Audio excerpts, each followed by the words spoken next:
Welcome to the ThroBak Guitar Lounge Podcast, episode number 51. The smorgasbord episode.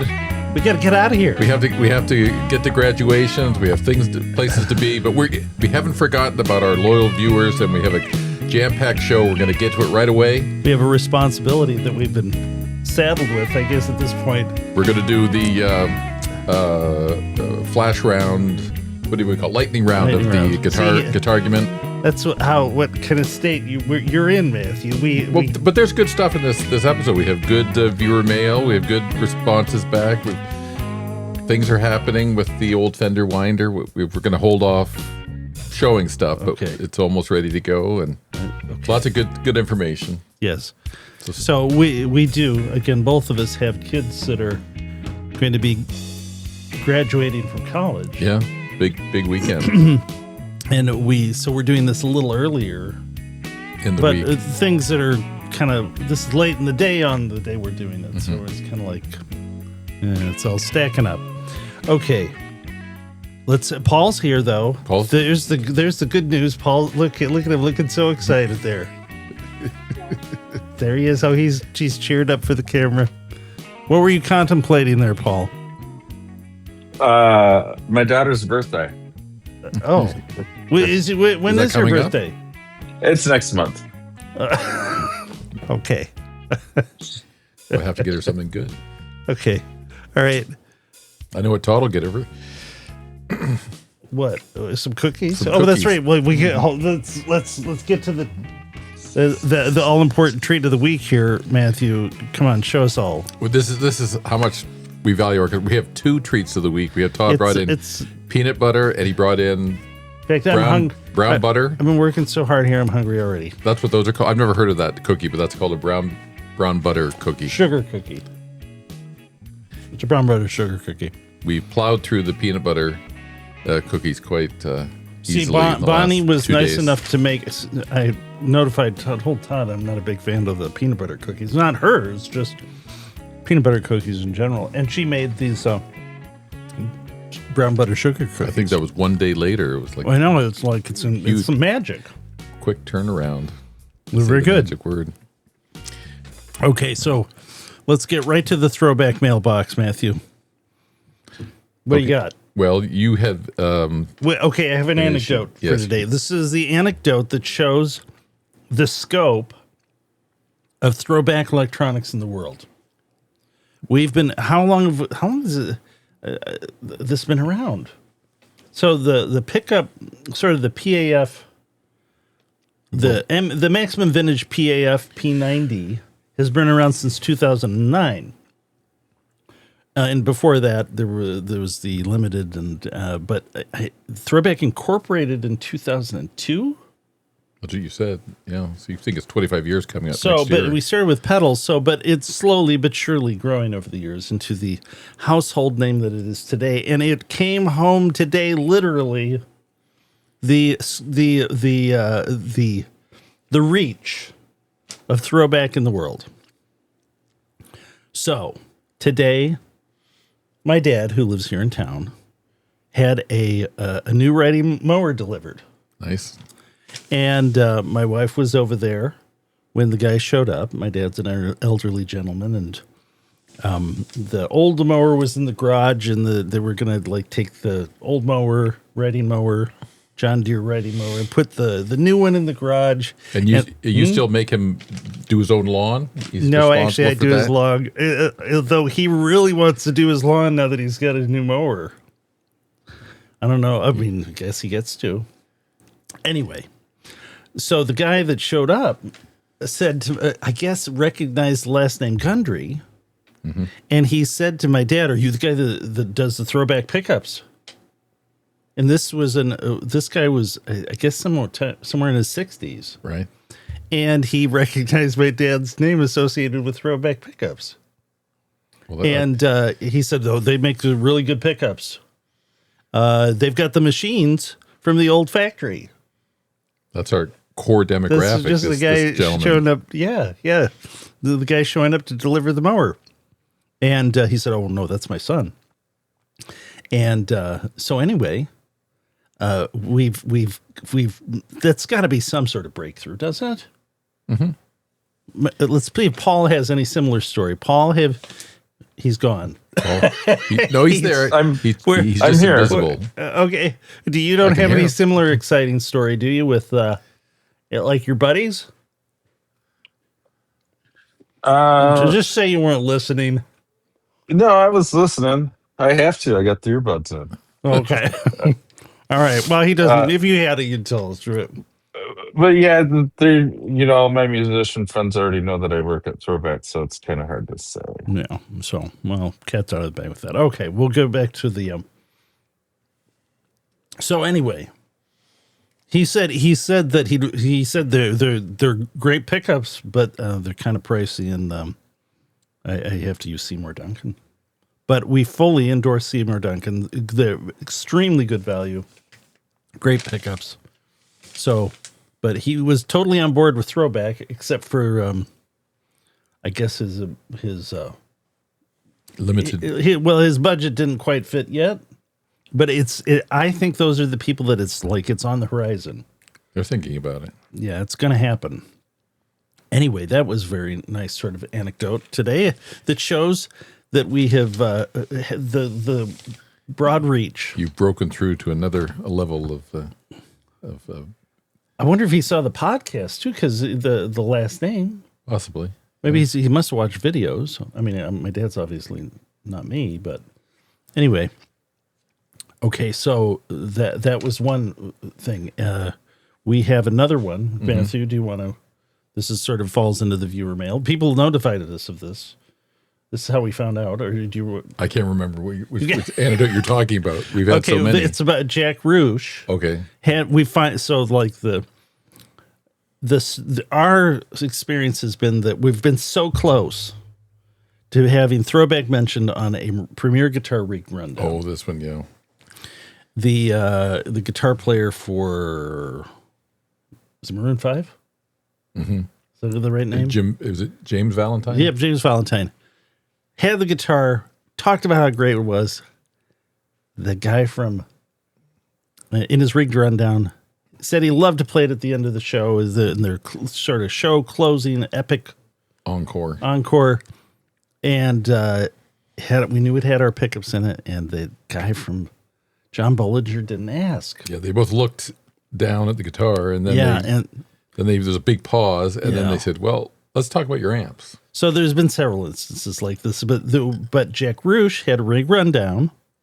Premier Guitar. Yeah, it was, I guess, last week. Mm-hmm. And he has a Telecaster with ThroBak T59 pickups in it. And we got the mention.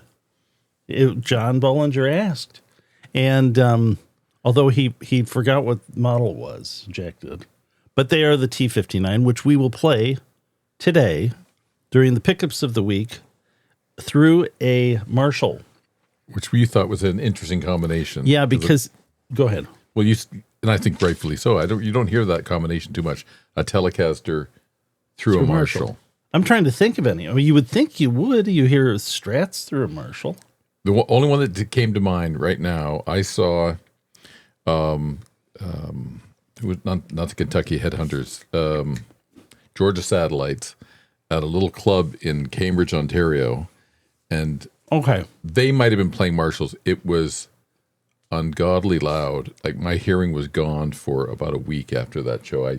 He probably had EMGs in there though. Didn't he have a Telecaster with EMGs in it? Yeah, I think so. I wasn't into it enough then to sort of go. They looked like old Telecasters, but it was incredibly loud. I should have had had no earplugs in or anything. I was just like, whoa, that was loud. Well, so we're gonna play my Jimmy Page 59 signature Telecaster through this Marshall. What is it called here? It's a they're 20 watt sort of plexi-ish thing. Mark II. There's some. Well, the name will be in the comments, but or in the description. But there it is, right there. Yeah, all hooked up, and we thought You just don't do the settings so that people. Oh, sure, yeah. Let's do the settings. Matthew, read off the settings. Okay, so the setting, the presence is at about 3. Bass is a little over 5. Middle 5. Treble 3. And then the loudness, high treble, is at 2, and the normal loudness is at 6. Yeah, and then actually, you've got the 2 channels. I did not change a knob on this from the Les Paul setting. Oh, you haven't? No, and I mean, you guys will be the judge, but I think it works surprisingly well. But really, neither one of us could think about anybody that is known for their signature tone being a Marshall and a Telecaster. What about the guy from Status Quo? I don't know that guy. I know there are guys that like use English band, use a Telecaster for very heavy sort of metal tones. There are a few guys like that, but Jim Root. I don't know. Slipknot. I don't know. It's not on my radar. I mean, I know the band, but I couldn't tell you. Well, I just know it because there's always another signature guitar that Fender's putting out. I'm not. Oh, okay. I do like their masks, though. They're pretty. That's kind of their thing, isn't it? Yeah. Mm-hmm. Okay. Do you have any? Is there any more to this ThroBak Mailbox business? Anything? Well, the only thing I found, we were talking about last week in episode 50 about looking for fakes and keeping your certificate of authenticity. Yes. And then someone said, well, couldn't they fake the certificate of authenticity? Yeah, I guess they could, but I mean, it's easy for me. It's easy to compare whether or not the writing on it, like if people have reverb listings and they're showing the certificate of authenticity and it's handwritten, it's going to be obvious if someone's faked it, isn't it? The paper's probably not going to be the same. Well, I mean, it's just the writing. Just the writing is going to be difficult. Yeah. So, I mean, and that, maybe they're right, but I think that's probably a little less likely. I was thinking maybe we should get some kind of little hologram or something you could put on the certificates. Okay. Well, no, I guess we'll mention this. We were stopped by, do you remember the guy's name from Joe Glazer's place at NAMM? Oh, they have a gear. What is it called? It's a gear check, tracker, gear check. Maybe it's gear check. So they have a system that where you can know the provenance of vintage guitars, but the guy stopped us. Because he thought it might be something ThroBak would be interested in using for vintage repairs. And we thought about it. It might be something that would actually be useful for pickups we sell because of this fake sort of, it's not a big problem, but it's obviously out there. And the fact that our pickups are collectible. Already like the old limited pickups, people collect them. So, and again, this is evident to us because many of our suppliers for the parts that we have made for our reproduction pickups are made with shops, smaller shops that have maybe been around for years. And some of the, businesses don't stay around forever. And so just looking ahead, because we've had experiences with shops that went out of business, not for any problem, but just because businesses don't stay around forever. And I'll give you one example. I think it was called the Kalamazoo Screw Company. I found out about them. They used to supply all the screws to Gibson, including the little brass ones. And I clued in on what the company name was like 2-3 months after they closed. So, the fact that if we, looking ahead, have some way that people can authenticate and have a record of something that will not necessarily be made forever, it just adds value to it. So that maybe that's a way to address the fake problem over time. So we're kind of considering that as something to look into. The gear check thing. Is it called gear check? It is called gear check. Yeah, I can't find the gentleman's name that we spoke to, but yeah, Joe Glazer and him were standing around. They saw our logo, and again the reach of ThroBak right there. Have such a sort of like a well-known repair guy stop us, and he stopped us before Joe did. Joe, one of the first times we went. Yeah. Okay. So, should we talk about the fender winder? We're not going to expose anything, but we have a complete. Yeah, just tell the folks everything what's going has on. been everything that needs to be made that was missing has been made, right, and is attached to the machine and is part of the original accessory package, and we will reveal that we think next week in a special video, right? In a special, yes, in segment or video. Yes, well, I think I'm going to shoot a video that is high quality that we can all watch together, a little short one. And I will, piece by piece, reconstruct what the original machine was at Fender and what we have brought back to, working condition and to life, really. Yeah. I mean, when you think of it, when we got it, it was not working. No. And okay, so that will be hopefully next week. We'll have that, so stick around for that. All right, we're going to do pickups of the week. Should we check in with Paul? I heard him talking. Paul? Yes. Were you talking? I was not talking. My chair was probably talking, though. Oh, your chair it's is very speaking. vocal. Okay, all right. Okay. Okay, all right. So let's get the guitars. I'll get the 59 Jimmy Page signature Telecaster. Okay. You will get your bass, and we will be back to hear a Telecaster through a Marshall. Be right back. Okay, we're back. Let's get to the picture here of the guitar and pickups in question here. Hold on. Okay, again, 59 Jimmy Page signature Telecaster. Can we see the? Oh, I can't get the headstock in. Maybe you can see it on the this camera there. Let's see. Here. Yes. These are really nice. I don't know if I'm right about this, but I kind of feel like that the sort of there were layoffs after COVID, weren't there, at Fender? Yes, there were. There's sort of like a window there before those layoffs where I think the quality is sort of at peak levels at Fender, and it comes through in this guitar and the 70th anniversary broadcaster.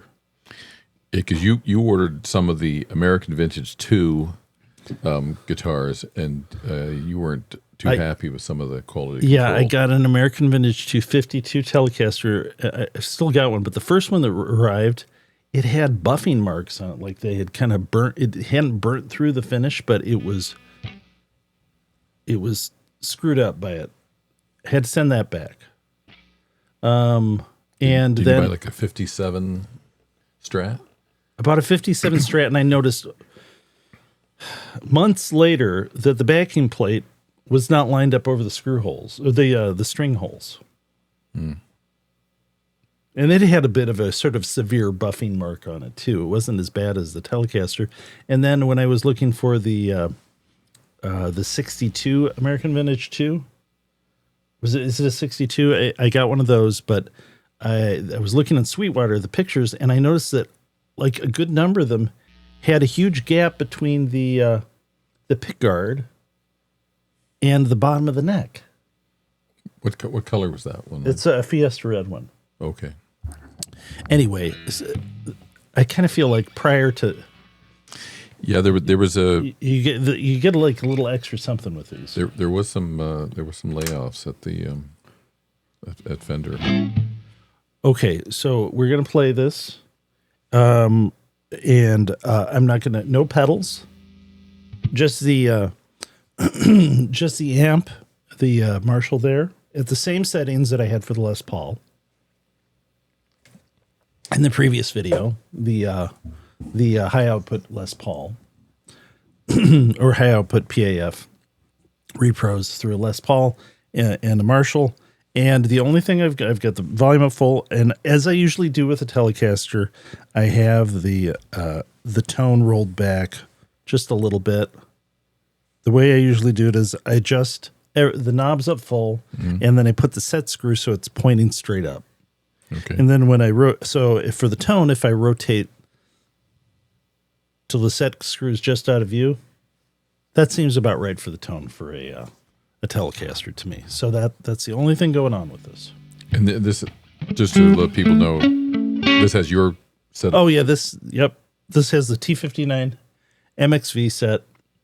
That is the same set that Jack Ruch has in his Telecaster. In the rig rundown. In the rig rundown. And then this has steel saddles. Yeah, so it's a little bit more strident than if it had brass. And have you strung it through the body or through this is through the body. Through the body. So you have the option on this of going through the... Yes, I could go through the... bridge plate. Bridge plate. I haven't tried that yet. But both of these pickups are 7.3K. Hand scatter wound. And anyway, should we play? Yeah. You ready? We do. Let's do the old standard. Well, one of the old standards. Ready? Yep. Starting on the neck pickup.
Okay, I think you ended it there. Oh, I ended? Yeah. I didn't know I thought you were ending it. I had a little more, but okay. An interesting thing with this setup is, it is for like the neck pickup. You can really clean it up pretty easily with Pick Attack. Where's your volume? Is it full? That's up full. Well, that's the middle position. It gets kind of snarly with a little more Pick Attack, but lighten up the Pick Attack. Let's see, roll the volume back a little bit. Increase Pick Attack. Middle. Bridge. And turn it up. That's nice. What are we doing there? What pickup position? That was bridge. That's it. Let's roll back.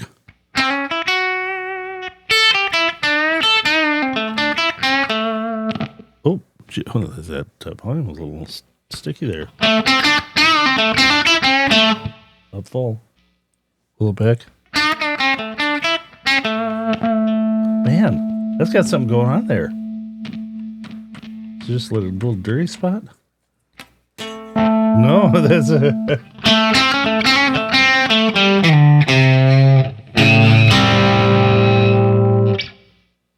Maybe I need to replace that pot there.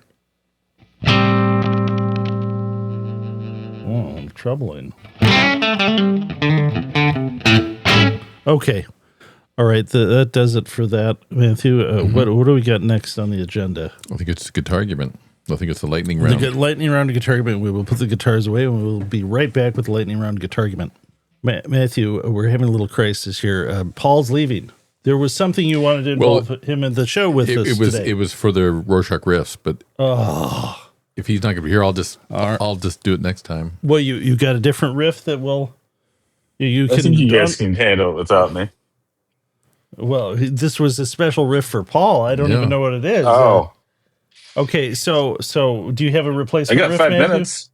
Okay, give me the. Can we do? Should we just do the riffs right now? Can we do the riffs now? Okay, change of plans. We're going to go to the Rorschach Riffs because we want Paul to be part of this.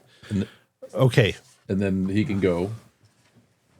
And then we can go back to the Guitargument. No, I'll do it on that guitar. That's fine. He needs to go because we have orders that he is going to bring to the post office. And this is a level of dedication going on right now. He wants to get them out for you guys so that this happens on time today. Rorschach Riffs. Okay, you know the drill, everybody. We're going to, Paul, this is a special one for Paul. Matthew, you're on the spot now. No, I need some distortion for I'm on the spot. Paul, no, Matthew's on the spot here because he's got to perform. Where we got to, go ahead. Is that it? I'm going to do the one Rorschach riff for Paul, and then we'll do the other ones, and then Paul could go. Okay. So this is specifically for Paul. All right. So I need lots of overdrive. Is that enough? No, I need more. Oh my! Give me as much as you can give me. Oh my gosh! Hold on. Oh, that's good there. Oh, that's an awful lot. Okay, ready? Okay. Here it goes. Hold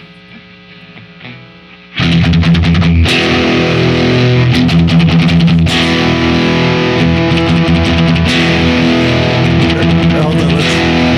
Let's let the people see.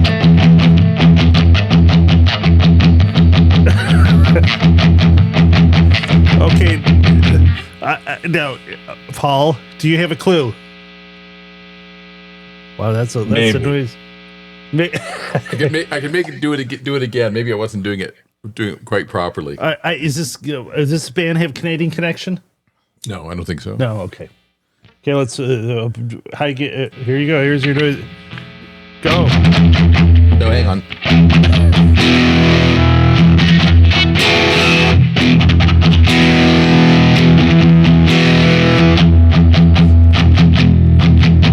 Paul's thinking. Matthew's riffing. Paul, you gotta know it. Come on. Is it Ministry? It is Ministry. Oh my gosh. Now, what's the song? Oh, it's familiar. It's close. I think that maybe you weren't able to get enough overdrive on it. Yeah, that stuff is like, it has a sort of, is it no mid-range on that stuff? Is that what it has? I don't know. I don't listen to it.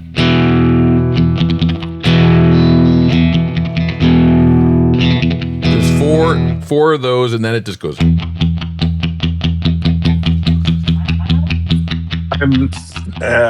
What song is it off of? Mine is a Terrible Thing to Taste.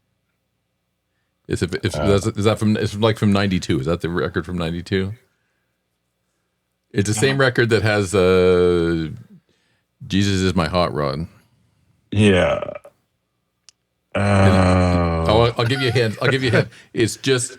It also features the voice of a former president, and it's it's New World Order. Yep. Okay. Well, there you go. It's okay, Paul. You can make it to the post office. I had the album wrong too. It's the wrong album. Okay. Okay. All right. Well, good. You got it. Eventually. Good job, man. Okay. So what are the rest of the riffs? Let's go ready? on to the. Well, let me get a. You got a pen, Matthew? I do. Or do I? I thought I had one here. No. Okay. Are there only 3 riffs left? There's only 3 riffs left, but they're good. They're good. Okay. All right. These will challenge you. Well, the first one. Okay. So this again, we're taking this out of sequence. Paul had to be part of this. We felt. Yeah. But he's got to go to the post office to deliver. Paul likes the his ThroBak goodies to the post office so they can make it their way to all the good boys and girls that have deserved the ThroBak pickups. And to let people know, the post office closes just down the street, but it closes at 7 p.m. Yeah, so we're working on this late today. So it just shows you our dedication here. Okay, all right. Let's hear the riffs. Okay, hang on. Let me get this microphone out of my face here. Hang on. Okay, all right. Is that too much distortion? Is that on? No. You just roll it back. That's just the Marshall. Is the Marshall doing its thing? Yeah, actually, do the neck pickup. You'll get a little less. Now I do need some distortion. Maybe this is too much. I don't need that much as it had before. Okay.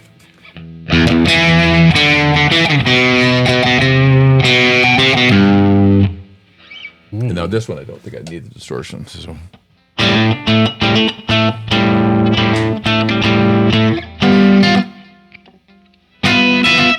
Oh, okay. Yeah, I know what this is. Do you need to hear anything again? Let's hear the first one I know. Well, let's hear them all again. This is off now.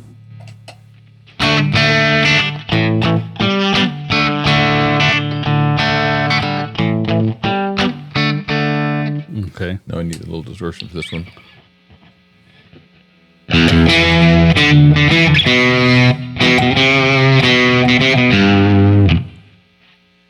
then turn that off.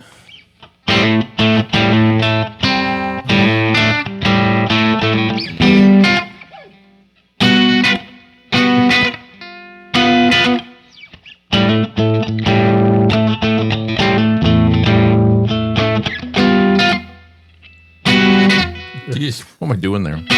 You get the dynamics a little messed up there, Matthew.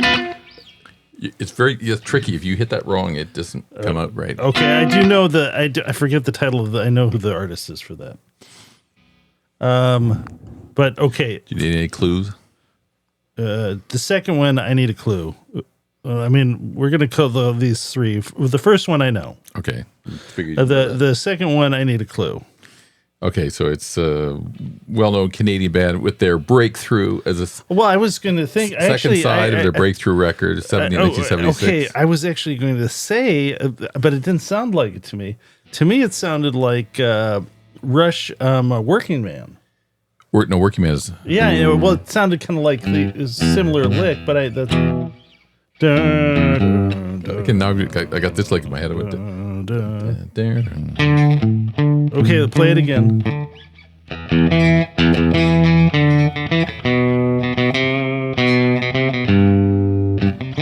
I don't know the song.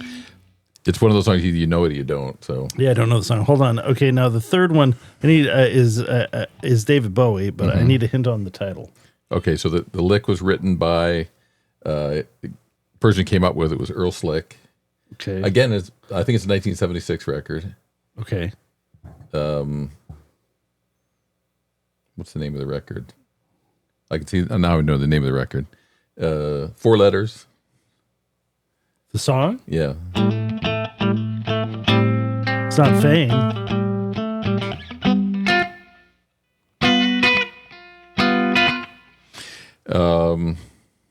I think you got your pinky one up too high there.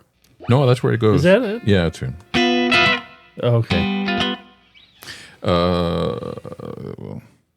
Carlos Alomar apparently there's a little video on YouTube, and Carlos Alomar had to show, that's the 9th chord, had to show Earl Slick the 9th chord. Okay.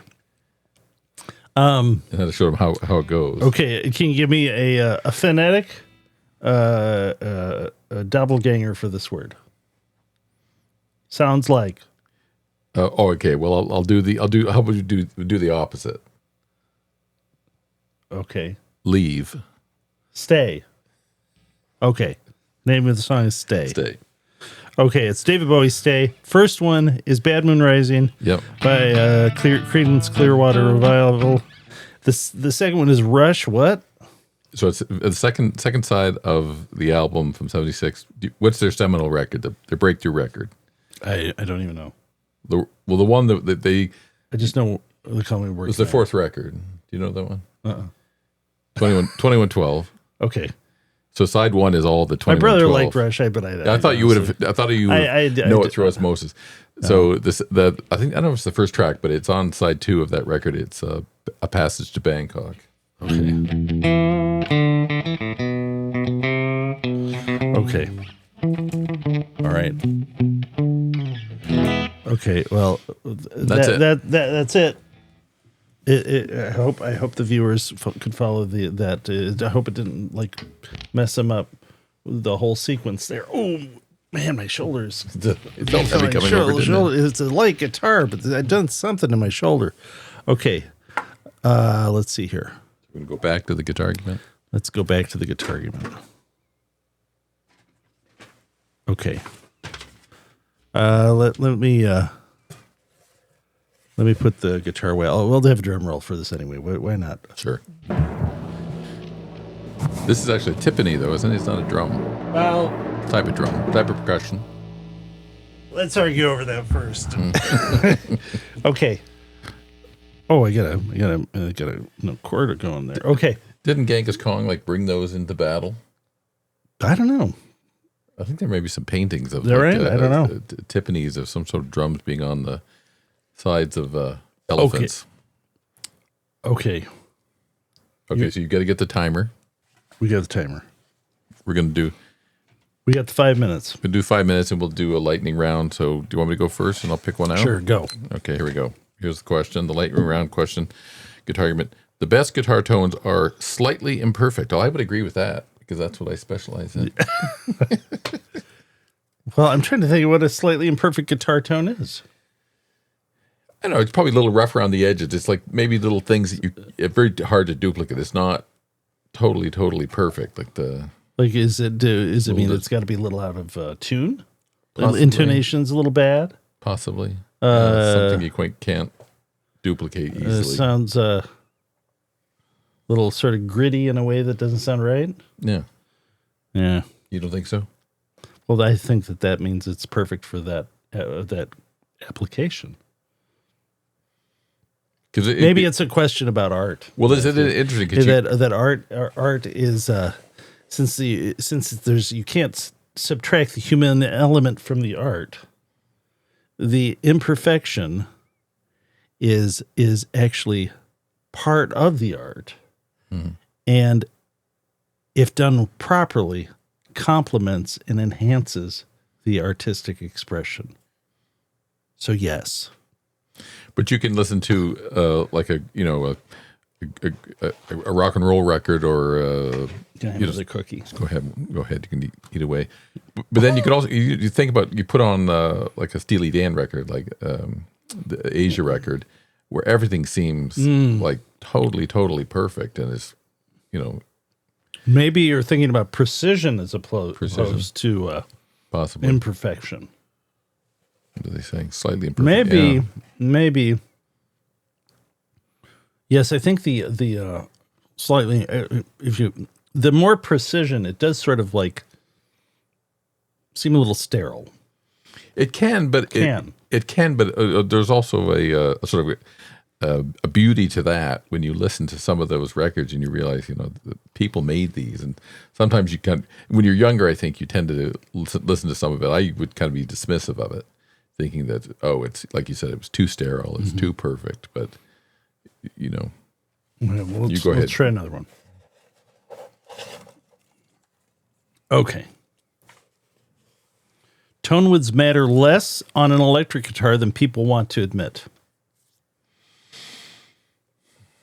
I had an experience with this last night, and I think it's actually the other way around. You think they matter more? I think there is subtle differences that really are part of a signature sound of an instrument that come down just to tone woods. Now tell the folks what were you doing last night. We had band practice. Right. Well, you talk. You give me your opinion on that, and then I'll say it. I'm eating a cookie.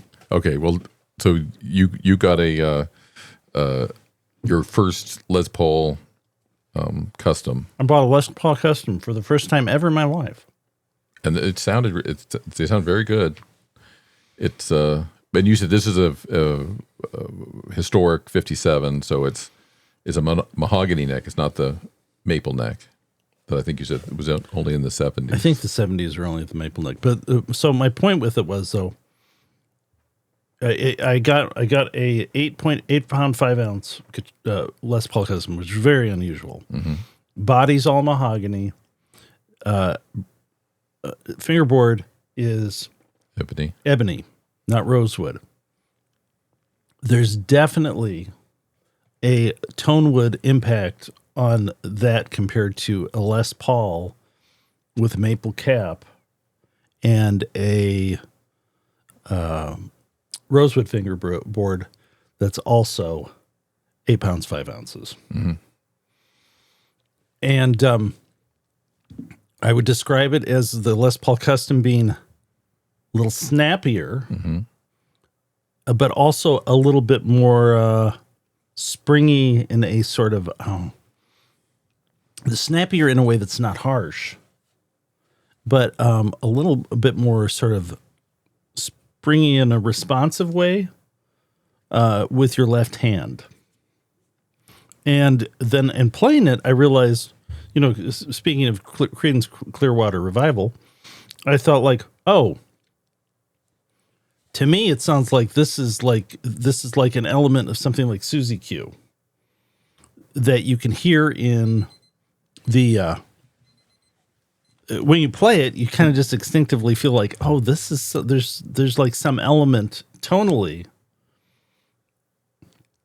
to this song that I think now I associate with a Les Paul custom, because he had a 68 Les Paul custom. So I think there definitely is maybe more than you would think to the kind of the subtle response of in tonality of some very signature sounds with an electric guitar. Do you own a? Maybe you should go to the cool down. I got a question about some tone wood. Do you own an all pine, say Telecaster, or an all? Yes, I do. You do? You have a pine? I have those an Esquire. Okay, they're pine. Actually, I bought one, and then I accidentally dropped the ashtray on it, and totally an ashtray. You're the ashtray. The ashtray bridge cover. Okay. It like leapt out of the bag, skidded across the top of the guitar, and it was like, ah. Oh, I thought it came out of your hands. No, I unzipped the bag because it came with an accessory bag. Oh, okay. And I unzipped it, and it just like, I swear it jumped out. I think that's covered under warranty. No. So I bought another one, but it's still not over that one. But I haven't really done a super A/B comparison to those are pine to a ash or alder. Yeah. So there's definitely. I mean, seriously. I think that part of it is people want to think that if it has to be recognizably different on a recording to make a difference, right? Okay. So like maybe there's an argument that you could record something with P90s and PAFs, and you might not be able to tell the difference in the recording. Mm-hmm. And maybe you could record something with a Les Paul and a Les Paul custom, and you might not be able to tell the difference in the two parts in the recording. I actually think you would if you were a player and you knew what those differences were. But beyond that, I think it definitely makes a difference in how you play. I agree with that, yeah. Because you have a different response under your fingers, different feedback from the instrument. In fact, in a way, that's the most important. That's the most important part of playing a guitar. If you're kind of beyond the beginner mode, is what is the electric guitar or acoustic kind of giving back to you in terms of response from what you're putting into it. Mm-hmm. So now we're not really arguing over this, though, are we? Well, no. It's an interesting discussion. But ebony, is it? Would you say it's harder than a rosewood? Oh yeah, yeah. But then why do you just describe it as spongy? No, it's springy. Springy. So maybe it's not. I would come back quicker. I think it's more lively. Maybe that's a better way of. Like I could feel the neck, and now part of this is individual to the guitar, but I could feel like, the neck is actually responding in a way differently than a rosewood neck. And it was interesting listening to a custom. I think I must have played one in a store and things, but I've never really played or heard one in a band situation, and it was interesting listening to it. It was. I had a guitar teacher that had a 68 custom. He let me play it periodically. He was very proud of it. It was a cool guitar. And at the time, I didn't really realize that a 68 custom was, kind of a desirable collectible guitar. But it... was that a first year of a reissue or something? Yeah, the kind of the first... When they brought the Les Paul back, they brought the 50... They brought the gold top with P90s back and the Les Paul custom with humbuckers. Okay. 68. So, yeah, I do think it matters more. I think it matters more than you think when you factor in the kind of feedback the guitar gives the player. It's not just about the tone; it's about the feel and the kind of the response under your fingers and under your picking hand that the guitar is giving you. Right. Should we do one more? Or is that? I think that's good. Good. I think okay. We're going to our musings. Okay, we've. Let's see. I don't want to jip the audience here, but it's been kind of exciting so far. I don't want to put that back in the bin. Should we do one more, real quick? Well, let's do one more real quick. You pick it. We'll just do this briefly. All right. Here it is. A guitar should inspire you unplugged first. Ooh, what do you think about that? I read that in a magazine somewhere, and they were saying if you can get, people would talk about the responsiveness of a guitar, sitting down with it and seeing how lively it was and how it responded. I've tested it. Yeah. I think there's probably some truth to it, but it's a question of, sometimes if you go into a store and you see the one you want is maybe the only one they have. So, and then you've got to, maybe you go to a different store or go to somewhere else, or you get something through a catalog or something, or Sweetwater, then you're limited a little bit of there was a great interview with somebody who did an interview for one of the guitar magazines, and they met at, I think, one of the New York Fender kind of musician only type places, and he literally went through, during the interview, he went through 200 Telecasters, and he had 5 he had picked out. Did he play them all unplugged? I think that's a good question. But he was like, during the interview, he was like this, he was playing and noodling with them and kind of like figuring out which ones, and then I think he came down to, I think he took one of them. Okay. My opinion on this is, maybe it wasn't 200, but it was quite a few. I think the acoustic properties of it make a big difference, but I do think that it's not so. A lot of better musicians than me and guitar makers, who know a lot more about it than me, are pretty firm about that it's got to sound great acoustically before you even consider it as a guitar, electric. Now, I think a little differently about it. I think that not necessarily. I think the tendency maybe is to think that if it's loud acoustically, that means it's going to sound great as an electric guitar. And I think not necessarily. So if it's loud, my experience is very often it's potentially harsh in the treble. So I think of the guitar kind of as a whole, as a bit of a filter for what you're going to hear from the pickups. So so I have a bunch of, I collect the 1985 through 1987 Strats. I got a bunch of them. The early and vintage reissue. Yeah, and the best ringing ones, I would not say are necessarily the best sounding ones electrically. So with a Strat, one of my favorite Strats, it's not particularly loud, and it's not. It doesn't really ring loudly, but it has a nice fat sound for a Strat. So, in my thinking is that the guitar as a whole, neck, body, hardware in that guitar filters the response of the string in a way that's very complementary to that style of pickup. So, and the one that rings the brightest is the heaviest of them and the sharpest sounding. It sounds very good, but I wouldn't say it's better than the one that sounds kind of dull in terms of its ability to ring out. I think with that style of guitar, that one has something that the others don't have as well. So I'll give you an example with this too. There's people often. Well, I'll give you an example of a historic reissue.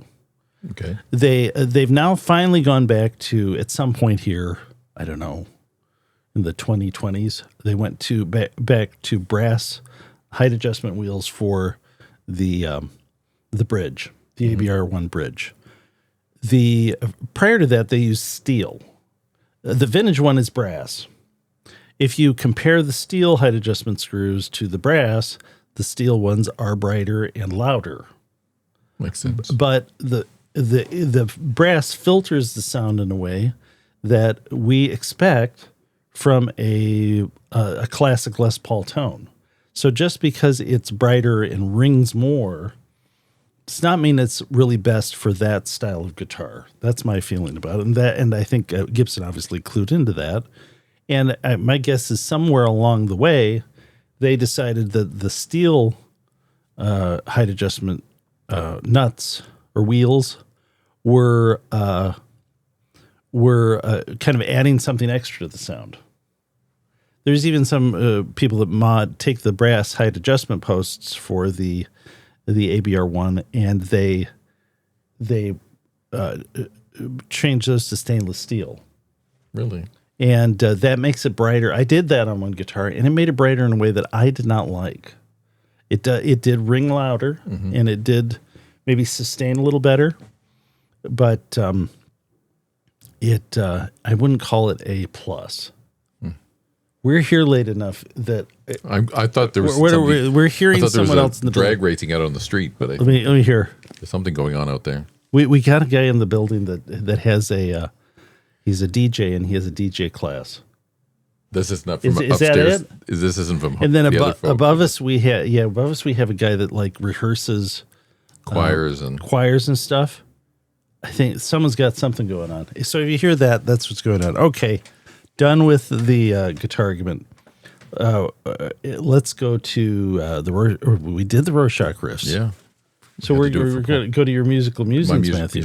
Okay. So you I don't know what you have in store here. I just know that you had me find a lot of pictures of Charlie Sexton. Well, I guess we're going to be talking about Texas musicians, but the first thing I wanted to say. So should we show him now? There he is with his big hair. That's Charlie Sexton. But before we go to Charlie, I just wanted to say it's as of this taping, which we're doing on Wednesday the 29th, it's Willie Nelson's birthday today. Oh my.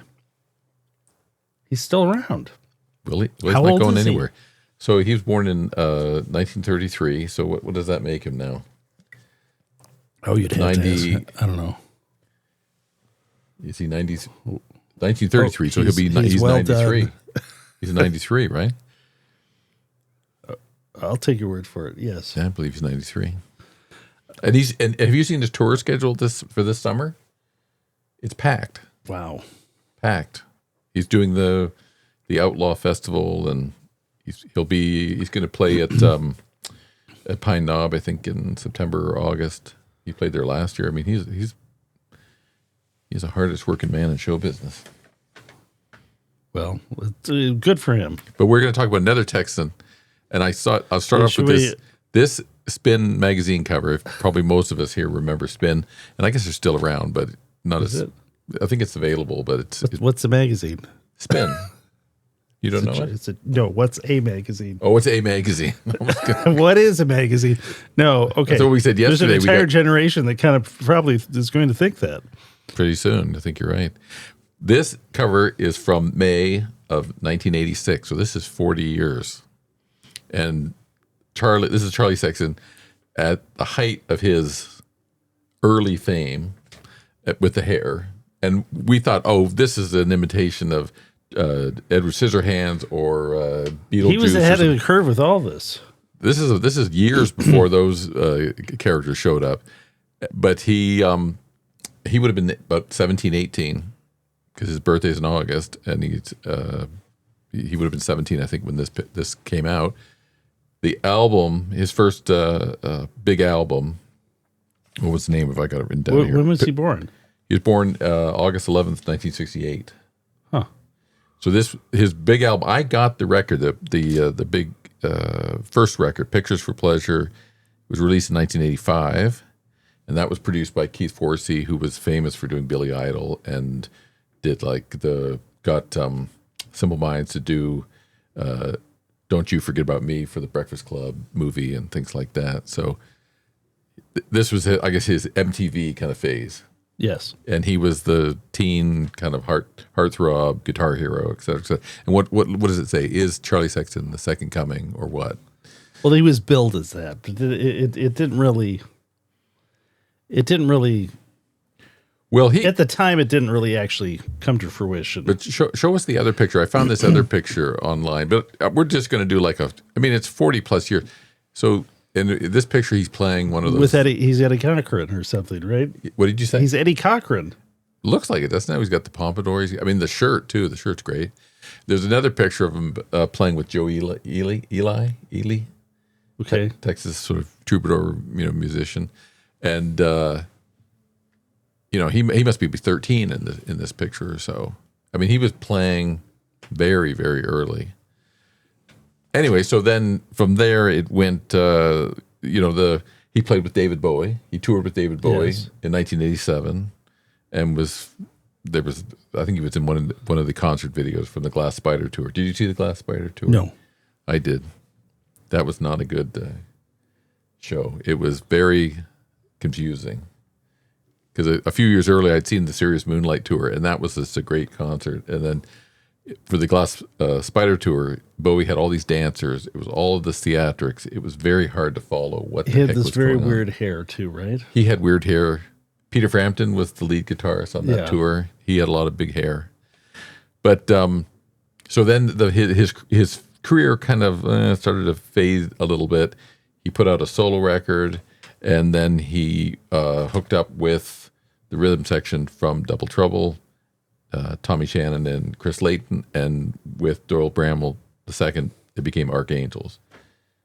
And that album, did you have that album? My brother had that album. You didn't? No, I don't. You didn't? That was 92. No, I don't have that. But you followed it. I mean, you saw it. No, I didn't. Oh, my God, terrible. Anyway, so fast forward. Well, give me a song that I might have heard. There was a couple of songs off it. I can't remember them, but I vaguely remember the band. Yeah, but they kind of. I think maybe there was for whatever reason. I don't know. Fast forward a little bit, the end of the 90s. He becomes part of. He hooks up with Bob Dylan and starts playing with Bob Dylan, and then he had kind of two phases with Bob Dylan, and there he is playing a Collings. He's a This Collings is the artist. most important phase right here.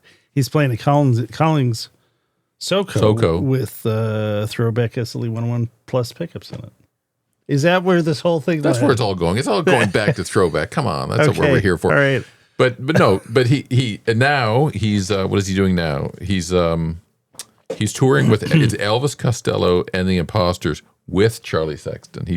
He's on a European summer tour with Elvis Costello, but as a sort of featured artist. But he that's a great guitar. Yeah, and I've seen him play with Dylan two or three times, I think.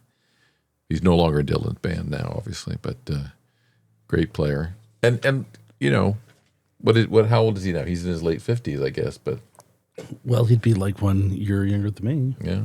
So, but he's kind of in a way he's sort of becoming an elder statesman now because he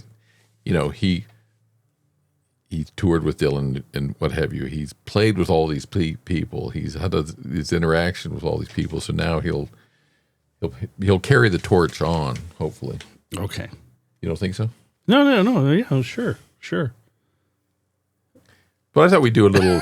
I thought it was interesting because it's like it's kind of an anniversary. It is. How's the? Well, it's sort of 40 plus years since he sort of became on the scene. That's a long time, and he's for some of these people. That's true. That's pretty big longevity. Yeah, and he's only in his Also, too, when you consider it's sort of he's best known sort of as a sideman kind of now, right? Yeah, you forget that he had that kind of initial exposure as a kind of the new sort of kid on the block pop star in a way. So that's my musing. Okay. Take it or leave it. All right, very good. Okay, so have we upset the natural rhythm of this show with by getting the guitar? Well, I told people at the beginning it was a smorgasbord, and it did turn into a smorgasbord because we were doing it as always to satisfy our loyal customers. And we don't want to miss a drop date because you know what happens if we miss a drop date. They phone and say, "Where is my stuff?" That's it. Because we promise everything made to order 1 week after you put the order. And do we deliver? We always deliver. Yeah. Sometimes it's a little early. Sometimes a little slightly behind. But the post office or UPS or somebody delivers. But we get it we get it into the hands of the people who deliver it. That's right. Actually, people are often surprised that it's only a week wait to get their stuff. It is kind of like before amazing. It ships. Yeah. So I've always wondered if we would just get, and it hasn't happened, but it would be a good problem to have. But you would get so inundated that you just be like, swamped. Stop. We'd have to go out and do what Sears did in the turn of the century. The Sears Roebuck Company had to take orders and just burn them because they didn't know what to do with them. They said it's too much. Well, on top of this, we have dealer orders too. And guitar maker orders. Yeah, that we're doing right now. We're on top of those though. We're all caught up.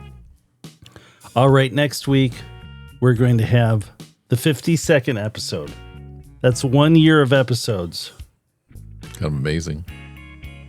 We're going to hopefully have something very special for that. Little tease there. We all will. Right. We won't disappoint. Be ready for the 52nd episode. Thank you all for watching. Thanks for watching. Where's my outro button here? There it is.